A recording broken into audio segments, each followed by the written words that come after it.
parlons de la Ligue 1 Uber Eats, celle qui nous émeut tous les mois, celle qui nous Qui fait nous rêver, émeut. qui nous émeut, effectivement. C'est toujours mieux de parler français. Remettons le bon format pour les championnats. Bam. Le Paris Saint-Germain donc s'est imposé contre Montpellier 3-0 en ouverture de cette 11e journée. Lorient-Lens 0-0. Marseille-Lille 0-0. Lyon-Metz 1 partout. Le Havre est allé gagner à Toulouse 2-1 grâce à un doublé de Mohamed Bayo. Super doublé de la part de Bayo.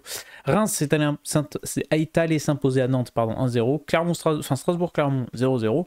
Monaco s'est imposé contre Brest 2-0. Et le dimanche soir, Nice n'a pas eu sa victoire à la Niçoise, la victoire 1-0, mais la victoire bien 2-0 grâce à notamment un dernier coup franc de Sofiane Diop qui est compté, je crois, contre son camp de Mandanda. Ouais, Voilà, bah oui, en même temps, ça rentre sur la barre. c'est ça. Et c'est vrai que le coup franc était beau. Alors, j'ai regardé Lyon-Metz, par exemple Lyon. Oh là là. Ah oui. Et bien, écoutez, on a parlé de dégradé de Mohamio. Je pense que C'était la meilleure action du match. c'est le choc de ce match. Et parce que, ouah, qu'est-ce que c'était pauvre dans le jeu, Lyon et Metz, là, les deux. Sur la première mi-temps, c'était d'une pauvreté terrible. Ça s'est enflammé quelques minutes après la seconde. Il y a eu un super but de Messin d'Abdi Jallo, franchement superbe. Contrôle orienté, enchaînement, frappe pure pour aller percer le but d'Anthony Lopez. Mais alors derrière, en fait, tu sens que Lyon, a vraiment plus rien, quoi. Ils ont plus de levier. J'ai l'impression que Lyon a vraiment plus de levier. C'est compliqué, sachant que je sais pas quand est-ce qu'ils vont passer devant la DNCG. Ils ont toujours une réduction de la masse salariale. Si elle n'est pas levée suite à leur passage à la DNCG en fin de semaine, Lyon ne pourra pas recruter cet hiver. Et si Lyon ne recrute pas cet hiver, ça sent le roussi quand même. Ah bah pour moi, s'ils recrutent pas cet hiver, c'est mort. Parce que là, avec cet effectif-là, pour moi, tu gagnes rien.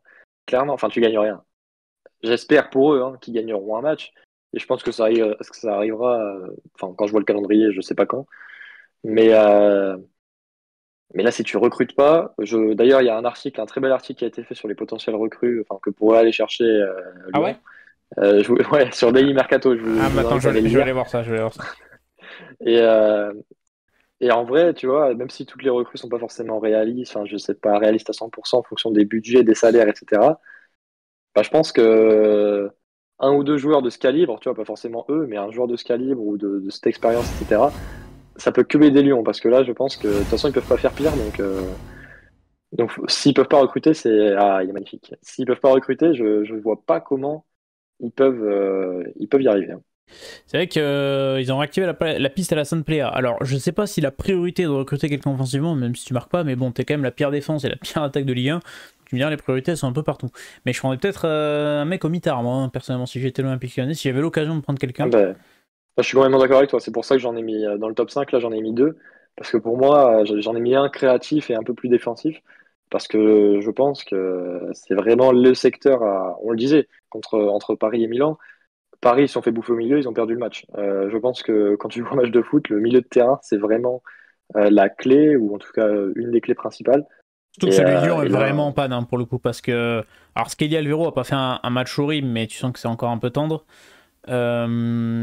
Cacré est vraiment en difficulté. Tolisso, j'en parle pas. Ah, milieu de terrain à Lyon, on souffle, hein, ça commence à être très très compliqué. Et, autant défensivement, tu sens qu'il y a un certain qui peuvent te sortir des perfs. Encore une fois, peut-être Anthony Lopez qui sort encore des arrêts ce week-end. Tu te dis sur un malentendu, un défensivement ça peut le faire, mais alors sinon c'est très très compliqué. Et offensivement, bon, c'est pareil, tu te dis peut-être un Noama, un Lacazette peut te sortir un peu d'un truc derrière les fagots, mais alors au milieu de terrain, tu sens qu'il n'y a rien quoi. ah ouais, non, mais, et puis ça manque de leadership. Enfin, je sais pas, les Ouais. Tolisso, Lacazette, ils sont éteints. Lopez, ils sont éteints. Et tu vois, c'est pour ça que juste en haut, j'ai mis un Simon Kjær. Parce que lui, tu sais que dans un vestiaire comme Lyon, même si, enfin, déjà, il connaît la Ligue 1. Déjà, c'est un avantage. Et tu sais que lui, c'est un leader, tu vois. Genre, il était capitaine à Milan, il est capitaine avec le Danemark, 128 sélections internationales. Le mec, il a joué la Ligue des Champions. Enfin, pour moi, il faut un mec comme ça, en fait. C'est vraiment, pour moi, il te faut. Offensivement, comme tu disais, je pense pas que ce soit la priorité parce que, bon, même si la casette, c'est compliqué, bah, c'est compliqué pour tout le monde, mais c'est pas le pire. Enfin, il peut claquer ses buts, L'important, ça sera de plus techniquement. prendre de buts. De toute façon, quand tu joues le maintien, C'est l'important c'est c'est de ça, fermer derrière. Si t'as la meilleure défense, c'est tu, ça. tu resteras. Et donc moi, c'est pour ça, je pense, la priorité, tu recrutes un central, type Simon Kjær, dans le style. Et après, dans l'idéal, tu recrutes 2 milieux, mais un minimum, quoi. Enfin, Ouais. pour moi, il te faut. Je sais pas quel sera le budget, mais il te faut au moins 2 recrues, une en défense centrale et une au poste de milieu. Et, mais Il faut, ce serait vraiment le minimum, quoi. il faut chercher des mecs qui sont prêts tout de suite parce que tu vois, on déconne aujourd'hui, on a discuté et on parlait de Yann Villa qui s'entraîne à Lyon. En attendant de retrouver un club qui aurait pu signer à Marseille, etc. Tu as un mec comme ça, c'est non parce que le mec n'est pas prêt physiquement. Il a plus joué Ouais, bah depuis c'est ça. juillet. Il Alors faut que des mecs qui soient prêts là, de suite. c'est ça. Alors que là, tu vois, Simon Kerr, bon, même s'il est plus titulaire du tout, enfin, plus, en tout cas, plus titulaire avec Milan, il fait des bouts de match. Le problème de Simon Kerr, ça va être les blessures, en fait. Enfin, il a souvent des petits pépins physiques. Donc, à voir comment il arrive. Et tu vois, un Santa Maria, par exemple, bah, il est plus titulaire à Rennes, mais pour moi, c'est un très bon joueur. Et un joueur, pour moi, qui a un niveau supérieur à celui de Lanterne Rouge de Ligue 1, par exemple. Tu vois. Et je Après, il pense que faut. Lyon peut profiter de cette aura qu'a encore un petit peu Lyon pour aller le chercher, tu vois. Après avoir les finances de l'Olympique Lyonnais qui semblent vraiment pas rayonner en Ah ouais, bah c'est pour ça. en ce début de saison. La Ligue 1, alors, de quoi on peut parler? Moi j'ai beaucoup aimé le Havre, le Toulouse de Havre, alors qui était très, très marrant, puisqu'il a été coupé. C'était les 30 ans Ouais. de la tribune Brice, il me semble. Et donc, bon, fumigène, etc. C'est une très très belle ambiance à Toulouse. Mais du coup, ça a déclenché l'alarme incendie du stade, ce qui a interrompu le match. C'était très drôle. Il y avait la petite voix robotique qui balançait toutes les 5 minutes qu'il fallait évacuer. Des gens ont voulu évacuer. C'était un peu le bordel. C'était très confus, mais c'était très drôle à voir de l'extérieur. Tant qu'il n'y a pas de blessés, évidemment, on peut en rire, je pense. Mais j'ai beaucoup aimé ce Le Havre-là qui a eu du caractère parce qu'ils ont été menés. Il y avait une grosse ambiance. Et un excellent Mohamed Bayo, ça va lui faire beaucoup de bien, qui a marqué 2 très beaux buts. Un but plus Renard et un vraiment, il se l'est fait tout seul. En crochetant, en allumant. Bon, il n'y a pas contre Guillaume Rest, c'est fait, mais juste arrosé parce il a tiré aussi fort qu'il est con, je pense. Comme on dit. Il a pas tergiversé, Mohamed Badio, et ça a été une super victoire pour le Havre. Et j'ai beaucoup aimé cette équipe du Havre. Ouais. Si tu Bah, veux, je suis d'accord. si tu veux réagir sur un autre match. Je vais pas réagir. Sylvain, je vais pas réagir sur un match, je vais réagir sur un jour entier. Dis-moi. Le samedi, voilà, Oh, 2-0-0. J'ai envie de te dire, un retour bon à... jour pour faire la sieste. Ah, mais le Surtout, retour de la Ligue 1 Made in 2012, où tu euh, comptais les frappes cadrées, quoi. C'est... c'est ça. Et surtout, non, le pire, c'était le Marseille-Lille. Là, le Marseille-Lille, je peux te dire, c'était rude. Je l'ai pas vu, mais il Euh, doit avoir une raison. Si, je sais où j'étais, mais j'étais pas là. ouais, non, bah, t'as bien fait de pas le voir, parce qu'honnêtement, c'était dur. Et même, enfin, tu vois, au-delà de ça, c'était vraiment, juste pour parler de cette journée de Ligue 1, Ouais. tu regardes les buts qu'il y a eu, bon, bah, voilà, quoi, c'est Là, c'est vrai que cette pareil que bon. journée-là, elle donne pas envie d'acheter un milliard la Ligue 1, quoi. Exactement, voilà, tu vois. Et puis même, enfin, c'est vrai que bon, après, globalement, pour plus parler d'un match, je vais parler de Nice-Rennes, je pense. Nice, bah là, c'est 2-0, mais bon, comme je t'avais envoyé le message, qui doit gagner 1-0 si Omari, il fait Ouais, il pas est le dans le con. dur. Ouais, c'est ça, non, mais Omari, là, en plus, apparemment, il est pressenti pour être titulaire en Ligue Europa, là, mais Attention, il jouera pas ce week-end, donc au moins c'est pas un Genesio de faire tourner. Hein. ouais, bah, enfin, Genesio, je sais pas s'il a raison de faire tourner, vu que je pense qu'à ce rythme-là, lui, il est pas là pour longtemps, hein, donc. C'est vrai, pas faux. Moi, à sa place, je mettrais le 11 titulaire tous les jours. Hein, parce que, en Sachant qu'il joue vrai. contre Lyon ce week-end, il me semble, donc va pas falloir perdre contre Lyon. Ça, c'était l'équipe. Si L'équipe tu qui perd l'équipe qui contre perd Lyon, contre Lyon. t'as l'air Ah, ouais. con quand même.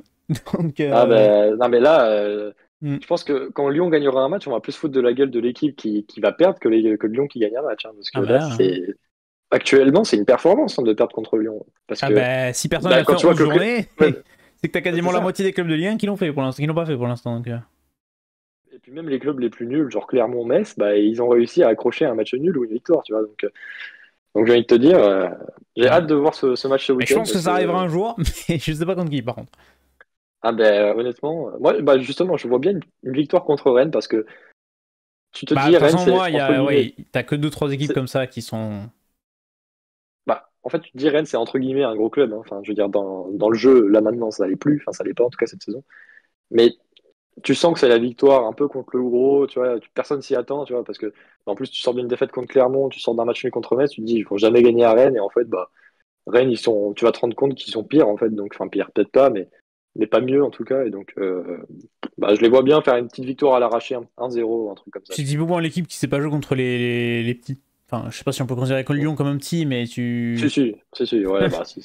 Enfin, tu vois, contre les équipes comme ça qui jouent le maintien, souvent elles embêtent ce genre d'équipe qui aiment bien jouer au ballon, etc. Alors, je sais pas comment Lyon va jouer, mais. Après, le seul avantage, c'est que Rennes va jouer à domicile, donc. Ouais. Bah, à voir si le Roison Park. Je sais pas c'est quoi les stats de Rennes à domicile, mais. Alors, ils sont mieux quand même. Il me semble, si j'ai fait la stat, il me semble qu'ils sont 6ème meilleure équipe à domicile, mais 17ème à l'extérieur, quelque chose comme ça. Enfin, ils sont dans un truc comme ça. Mais ils sont vraiment affreux à l'extérieur pour le coup. Ouais, mais tu vois, ils jouent à domicile, ils peuvent accrocher le petit match nul, 0-0 ou un partout, et continuer avec Lyon dans leur spirale de non-victoire.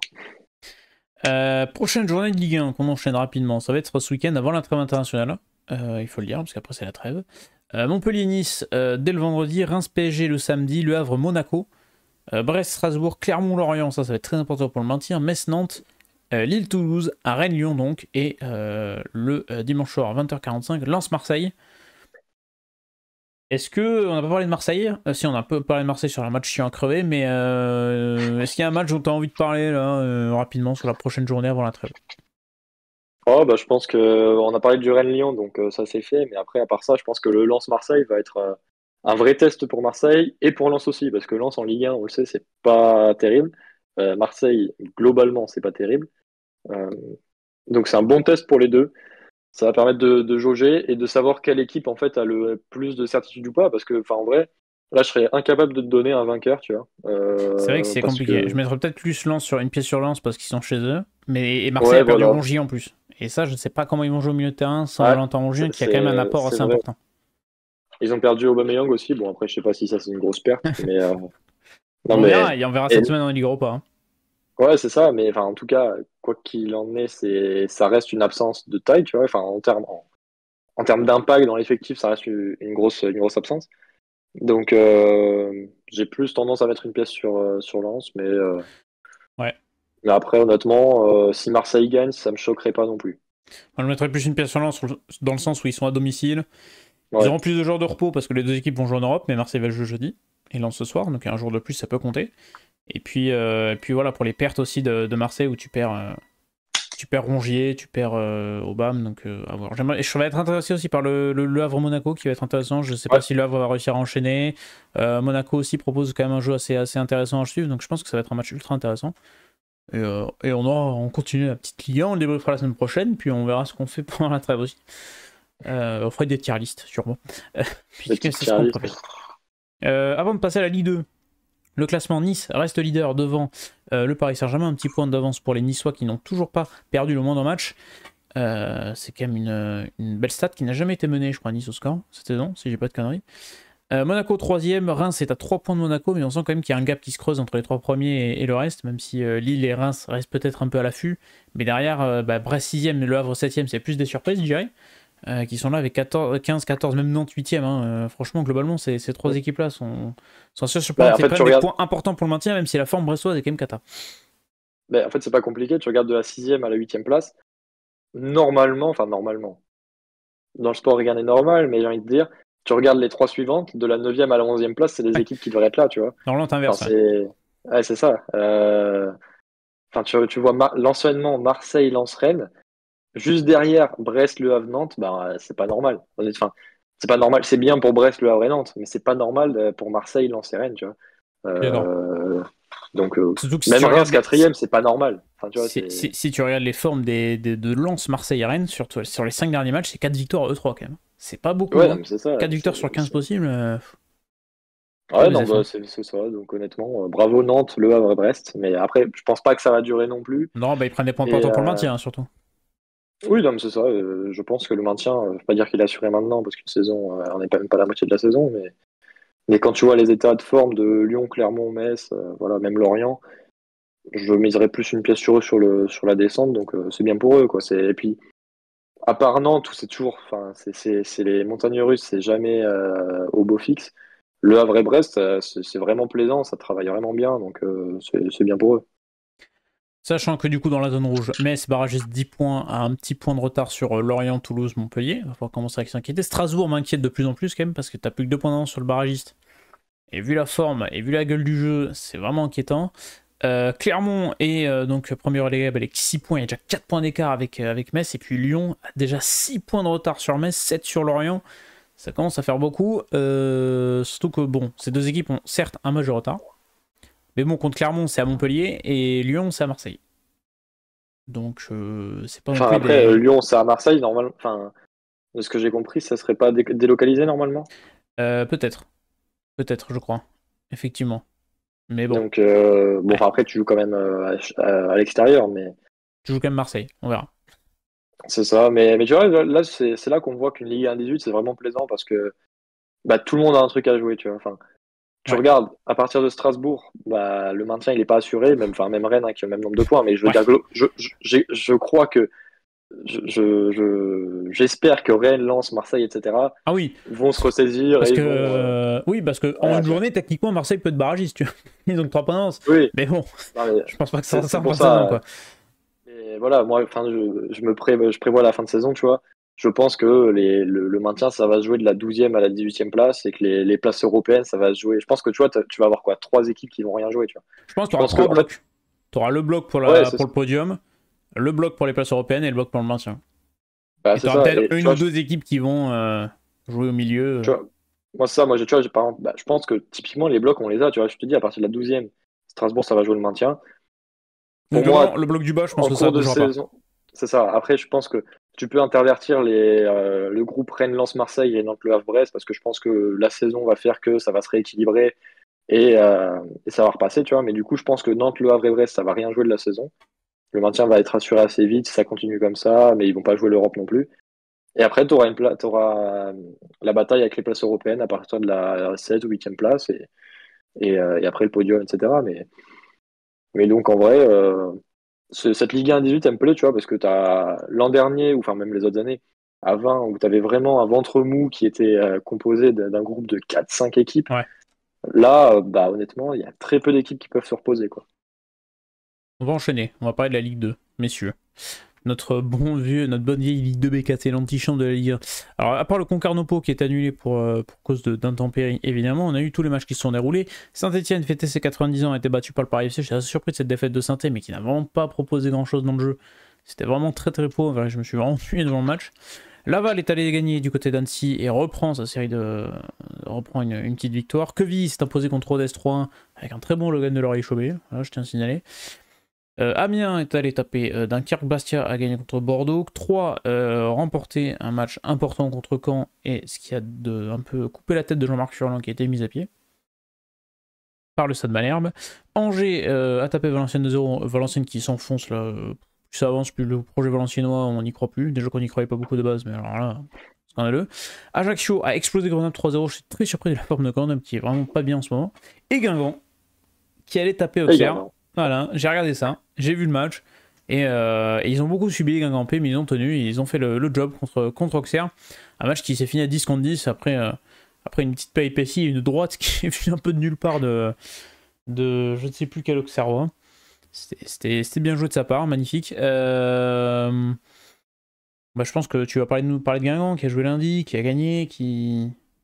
Bah, honnêtement, Guingamp, j'ai l'impression que je dis pareil Qui a toutes même les semaines. barragiste.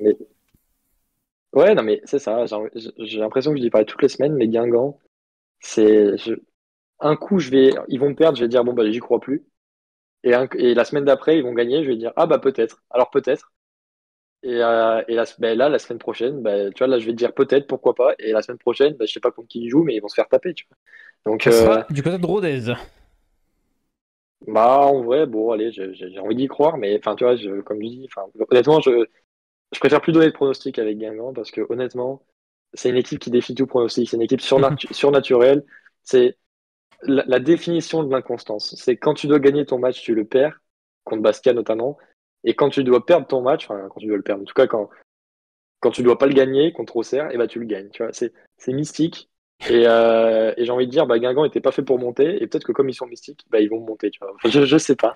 Mystique. J'ai envie d'y C'est le croire. bon mot. C'est le bon mot. On en parle d'une autre équipe surnaturelle, les gens de Bordeaux. Bon, alors. Oula. Alors, on va peut-être en parler de ces mystiques Girondins de Bordeaux qui sont tout simplement, comme le dit le communiqué des Ultramarines, qui ont donc lancé un communiqué, j'en parle juste après, dans la pire période sportive de leur histoire. Voilà, ça te pose un peu le problème qui se passe à Bordeaux. qui a encore été mangé dans absolument tous les domaines du jeu par Bastia, c'est dire, tu prends 3 cajots par Bastia, je sais pas depuis combien de temps Bastia a pas mis 3 buts dans un match, mais ça remonte. Des erreurs défensives, des placements de joueurs incompris, un Albert Riera qui est déjà ultra frustrant en conférence de presse et qui va déjà pester contre les journalistes. Oh, le climat est pas non plus exceptionnel. Alors hier, les Ultramarines ont lancé un communiqué sur les réseaux sociaux. J'ai envie de te dire, ils ont enfin alpagué Gérard Lopez en disant qu'il fallait nommer un président à sa place puisqu'il n'était pas assez présent. Enfin, les Ultramarines se dressent contre Gérard Lopez, ça fait plaisir. Ils ont demandé la démission du directeur sportif. Ça, en même temps, je pense que tout le monde le voit qu'il est pas bon. Et ensuite, ils ont promis des actions ce week-end contre Annecy. Donc Bordeaux joue ce week-end à 15h face à Annecy. Bordeaux qui n'a plus gagné de match à domicile depuis le Amiens, et il me semble que c'était en septembre, si je dis pas de bêtises. Donc ça commence à faire loin. Je ne sais pas quelles sont ces actions qui vont se dérouler, mais je pense qu'il y aura quelque chose de virulent, sachant que le dernier match contre Rodez à domicile, les joueurs se sont fait conspuer à la fin de la rencontre. Et donc voilà, c'est la fête à Bordeaux. Bordeaux est officiellement relégable en Ligue de BKT. Et les Ultramarines ont conclu leur communiqué par une phrase qui ne m'a absolument pas du tout rassuré, mais on pouvait s'y attendre. La montée est vitale, et une non-montée serait catastrophique sur le plan financier pour le club. Alors que Gérard Lopez, quand il présente Albert, te dit que tout va bien financièrement, mais l'année dernière il disait que tout allait bien financièrement, il a dû passer la DNCG et rajouter 42 millions d'euros de je ne sais pas où. Donc c'est vrai que ça commence à être très inquiétant. Je ne parlerai même pas d'une descente possible en National, qui serait juste synonyme de dépôt de bilan et de repartir en National 3. On fera peut-être un bisou à Sedan du coup, au passage. Ou à l'Olympique Lyonnais, peut-être qu'on sera dans la même poule, je ne sais pas. Mais c'est vrai que la situation est extrêmement préoccupante et tu te dis, les mecs sont tellement cramés psychologiquement que je vois pas, pareil, aucun levier qui puisse être accédé, levé pour sauver les Girondins, excepté peut-être miser sur cette jeunesse qui est un peu privée de temps de jeu, sachant qu'on prête un Logan Delory-Chauvet à côté de Quevilly qui vient de marquer son 3e but, je crois, de la saison, délivrer une passe décisive en plus. Il a été élu pour la 3e fois meilleur joueur du match. Bon, donc les joueurs performent hors Bordeaux, mais pas chez nous, c'est con. Mais là, j'ai une question. Est-ce que tu vois, j'y pense parce que je regardais hier l'épisode de Remontada sur le RC Strasbourg, tu vois. Ouais. Et j'ai regardé aussi sur Bastia d'ailleurs. Est-ce que ce serait pas un mal pour un bien de justement pas valider cette montée, se maintenir en Ligue 1, en Ligue 2 ou alors descendre en National sportivement? De toute façon, tu es relégué après en National 3 administrativement. Et là, tu repars, bon, t'en as pour 5 ans minimum, avant un retour potentiel en Ligue 2. Mais au moins, tu reviens. Sur des bases saines. Ouais, c'est ça, tes finances, elles sont bien. Si tu remontes en Ligue 2, ça veut dire que tu as un projet cohérent et que tu as des gens cohérents qui gèrent le club. Est-ce que, enfin, c'est plus une question parce que je suis pas vraiment supporter et donc je sais pas vraiment dans quelle situation toi tu voudrais que Bordeaux soit. Enfin, pas dans celle-là en tout cas. En Ligue des Champions. Oui, oui, c'est sûr, tu vois. Non, mais donc, est-ce que, là, c'est une question que je te pose, est-ce que vraiment, pour toi, ce serait vraiment que du négatif de descendre en National 3? Ben, en fait, on s'était posé la question, évidemment, l'année où on descend de Ligue 1 à Ligue 2, puisque c'était parti pour, en tout cas, vu qu'on avait été relégué administrativement en National, ce qui a obligé le club à déposer le bilan, puis finalement, à travers de nombreux recours, Gérard Lopez a réussi à le maintien du club en Ligue 2. Et du coup, on avait envisagé cette hypothèse de remonter en National 3. Le truc de remonter en National 3, c'est certes, tu repars sur des bases saines, mais il y a plusieurs problèmes qui se présentent à toi. Premièrement, tu perds absolument tout, c'est-à-dire le stade, c'est-à-dire le complexe d'entraînement que tu dois racheter si quelqu'un arrive pour reprendre le club.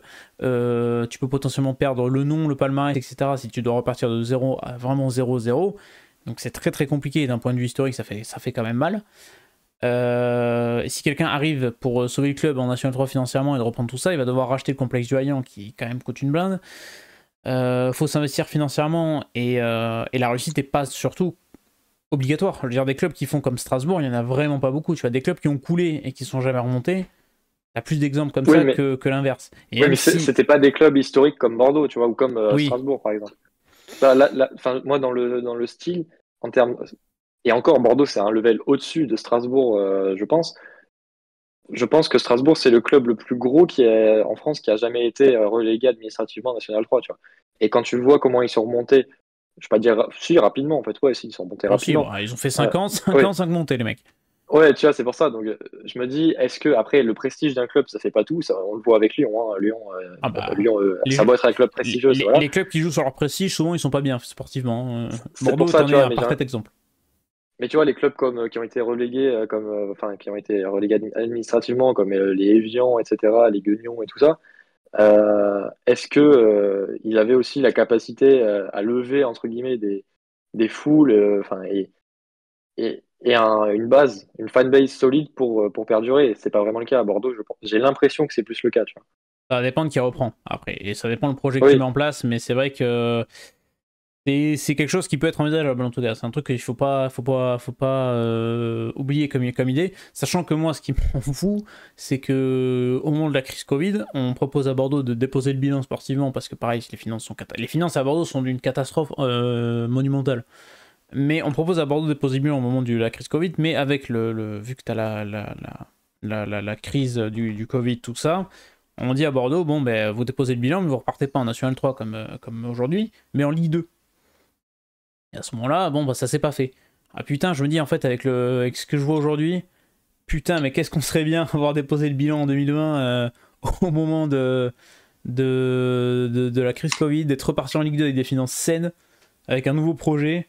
Putain, ça aurait été vachement bien. Alors, je sais pas où on serait aujourd'hui, mais je oui, pense mais qu'on serait est-ce qu'en vachement mieux déposant le aujourd'hui. bilan, mais est-ce qu'en déposant le bilan, etc., avec les départs que tu aurais eu, est-ce que sportivement, tu aurais pu remonter, voire même te maintenir en Ligue 2? Je pense que oui, C'est t'aurais pu. compliqué En aussi. fait, t'aurais surtout pu attirer un investisseur parce que Bordeaux reste un truc attractif et aujourd'hui Ouais, le pourquoi Bordeaux n'est pas attractif, c'est parce que premièrement t'as une dette qui est monstrueuse et t'as des finances qui sont dans le rouge depuis pas mal de temps maintenant et donc ça donne pas du tout envie, et deuxièmement la mairie veut refiler le stade avec, et le stade c'est pareil, hein, c'est un gouffre financier qui est énorme, et donc c'est pour ça que c'est très très compliqué.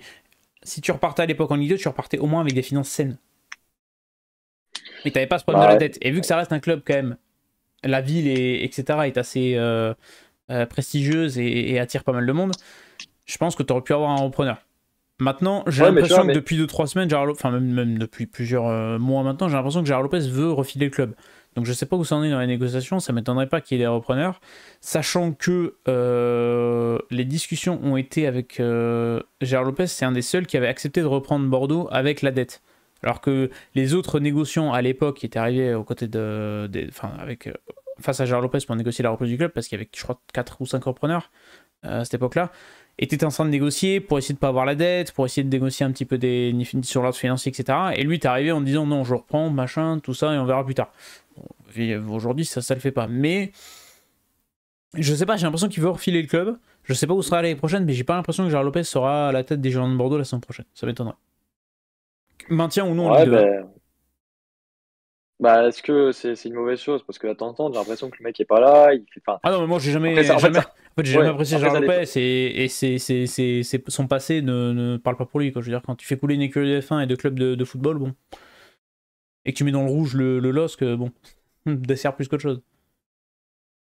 Ça, mais bon, à voir. Mais après, comme tu disais, Bordeaux, c'est une ville attractive au-delà du foot, etc. Et je pense que c'est pour ça que moi, j'ai pas envie de souhaiter à Bordeaux une rétrogradation Nationale 3, mais j'ai envie de dire, est-ce que ce serait pas si mal? Enfin, est-ce que ce serait pas un mal pour un bien, tu vois? Je sais pas. Plutôt que de continuer chaque saison à te battre pour te maintenir, tu sais, à contenir l'hémorragie tout le temps, Ouais, mais bah, à est-ce force qu'il de mettre des faudrait sparadraps pas. sur l'hémorragie, ça commence à se voir que. Ouais, bah, c'est ça. À un moment, est-ce qu'il faudrait mieux pas. Bon, tu te dis, bah, je lâche tout, direction Nationale 3. Avec de la chance, parce qu'il en faut aussi, t'as un bon repreneur qui a un bon projet, avec des bonnes personnes, etc. Et là, bah, déjà, avec la renommée de Bordeaux, je pense que déjà, même si Oui, puis Bordeaux t'as des est anciens qui sont rétrogradé, d'accord pour s'investir dans le club aussi, donc t'auras aussi ces c'est anciennes c'est- gloires qui pourraient mettre c'est un peu ça. d'ordre aussi. Et, Notamment Yohan Mikou, et qui a honnêtement, dit à plusieurs reprises qu'il voulait s'investir dans le club, et j'ai l'impression que ça a l'air de pas être un trop mauvais personnage au sein d'une ouais, direction, Yohan Mikou. Enfin, ça me. bah ouais, mais c'est ça. Et puis honnêtement, enfin, avec la renommée qu'a Bordeaux, les gens qui pourraient arriver directement, je pense, enfin, je suis persuadé que Bordeaux, avec les mecs de son centre de formation qui sont quand même assez bons, etc., j'ai le pressentiment que même si Bordeaux descend de la National 3, la montée en National 2, voire en National, elle serait pas si compliquée. Après, Ce serait plus après. c'est des championnats qui sont compliqués, mais c'est vrai que bon, c'est un Oui, non mais, projet qu'il faut pas oublier. Une option, pardon, qu'il ne faut pas omettre. ouais, voilà. Sachant que, petit bilan sportif dans la globalité des Girondins de Bordeaux, donc l'équipe première est relégable, l'équipe réserve est relégable en N3, et l'équipe féminine est relégable en D1 Arkema. Voilà. Ça, c'est le petit bilan cadeau. Et ben voilà, comme ça, tu reprends tout le monde en National 3, allez hop, c'est parti. Tu vois, tu reprends 0. Avec un peu de chance, ce sera dans la poule olympique lyonnais de la réserve de Guingamp. Ça va être une très Et belle ben poule. voilà. Eh ben, ça serait magnifique, ça. Prochaine journée Ligue 2, donc juste avant la trêve, on l'a dit, Bordeaux reçoit donc Annecy, Ajaccio reçoit 3 qui a gagné un match. Patrick Kistambois a donc gagné son 3e match sur le banc de l'Estac, à savoir qu'il n'était pas sur le banc parce qu'il était malade. Et ça, c'est ouf. Donc ça c'est très fort. Donc 3 victoires pour Patrick Kistambois depuis son arrivée en novembre 2022. Ça fait 1 an, 3 victoires, c'est un beau ratio, magnifique. Laval contre Carnot. Moi, ce qui me choque, c'est même pas que ce soit la 3e victoire depuis novembre 2022. C'est que les dirigeants du City Football Group, ils se disent bon, il n'y a pas de problème. Oh, bah, tout va bien. Je sais pas, ils ont confiance sur lui. J'avoue que je comprends pas trop la direction, mais. Et c'est vrai que on se plaint souvent que dans le foot, ça va trop vite et qu'au bout de 3 semaines, un entraîneur il peut se faire virer. Ouais, mais là, il faut doser quand même. Il a juste mis quoi. Tiens. Le mec, il va rester là 3 ans. Au bout de 3 ans, bon, c'est pas terrible. Peut-être qu'on va envisager de. Voilà. Au bout de 3 ans, il faut une réunion, je pense. Ah non, mais c'est cata. Hein. Je sais pas s'il branle, mais. Je sais pas s'il regarde les matchs à 3 en vrai. Ouais, il regarde pas en bon sens. Si en Australie, il regarde la planète de l'autre sens, il voit les résultats, il se dit bon, on a gagné aujourd'hui. Bah non, mais à City, il regarde quoi? Il regarde Manchester City, il regarde Rayron en ce moment, parce que bon, Rayron, ça carbone. Ouais. Il y a un joueur de 3 qui est prêté à Gérone. Ils vont peut-être le vendre 20 millions d'euros au Barça ce mercato. Pisté, Savigno. Voilà, c'est une possibilité. Donc 3 peut-être vendre la ferme vente de Sinistor avec un joueur qui joue pas chez eux. Tout en étant relégable en Ligue 2. Franchement, c'est très drôle. Et tu vas voir qu'ils vont te faire des recrutements catastrophiques derrière. Ils vont pas gagner un match. Ah bah ça c'est sûr et certain. Donc 3 qui va se déplacer du côté d'Ajaccio, ça va être un déplacement compliqué. Laval Concarneau, Rodez, Guingamp, voilà, on a parlé. Caen, Quevilly, Amiens, Grenoble, Paris FC Bastia, Pau, Angers, Valenciennes, Dunkerque et un Auxerre Saint-Etienne qui va être très très intéressant. Tous les matchs aujourd'hui 19h, il n'y a pas de match de lundi, sauf Bordeaux qui joue à 15h, mais il n'y a pas de match lundi parce que c'est la trêve. Le Auxerre Saint-Etienne va être très très très très intéressant, sachant que Auxerre a perdu deux fois consécutivement et que Saint-Etienne a perdu également contre le Paris FC ce week-end. C'est 2 équipes qui sont en haut de tableau, je vous affiche le classement, mais ça va être un match intéressant. Hein. Le Auxerre Saint-Etienne va être très très intéressant. Moi, je sais pas pourquoi j'ai envie de mettre une pièce sur Saint-Etienne, parce que Auxerre, ça fait 2 matchs qui te choquent en fait, contre Dunkerque et contre Guingamp. Puis ils dominent largement les rencontres. Hein. Ouais, mais dominer n'est pas gagné. Ah bah ça, ils nous le montrent. Après, ça sent le match nul aussi. Et puis, j'ai envie de te dire, en Ligue 2, t'es jamais sûr de rien. C'est très dur de pronostiquer de la Ligue 2. Bah, je pense que la preuve en est, c'est qu'entre Auxerre 4ème et Quevilly 18ème, il y a 12 points. Ouais, c'est pour ça, quoi. Donc c'est extrêmement sérieux. C'est un championnat où en fait serré. tu peux passer très vite de la 6ème, 5ème, 4ème place à quasiment relégable en 4 journées, quoi, tu vois. Ah bah ouais, regarde Guingamp, là, ils étaient quoi, ils étaient 10e avant leur victoire là, contre Auxerre. Donc, ils remontent 6. C'est pour ça que tu vois, cette 6e place, enfin cette 5e ex-aequo, elle est bien, mais elle veut pas dire grand-chose, parce que bon... Oui, voilà.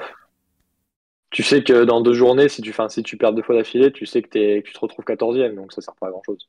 Exactement. Tu sais que très bien que 3 là, s'ils gagnent le match week-end par miracle et le week-end de reprise, ils peuvent être dans la première partie de tableau alors qu'ils étaient relégables à 3 quarts de début de saison, quoi, tu vois. Oui, mais non, mais c'est pour ça, tu vois, honnêtement. Là, à ce niveau-là de la saison, qui a des garanties? J'ai envie de dire, il y a Laval, parce que Laval, ils jouaient le maintien, donc là, ils ont déjà la garantie d'être maintenus, je pense. Ouais. Mais à part ça, tous les autres équipes, les Angers et Saint-Étienne qui visent la montée, ils n'ont pas de garantie encore. C'est ça. Et il me semble que Laval, l'année dernière, je sais plus comment ils font de points. Ils doivent avoir 38 ou 39 points, je crois, à la fin de la saison, ils ont déjà 29. Et là, ils vont faire la moitié, ils vont faire en la moitié de saison. C'est ça. Alors, c'est les bons derniers avec 9 points aussi, ils sont horribles. Non, mais ouais, Valenciennes, horrible. Mais là, par contre, pour Laval, la petit derby breton contre Concarneau là, ce week-end, ça peut être sympa. Ça peut être très très sympa. Ça peut être un bon match folklore, ça va être sympathique à voir.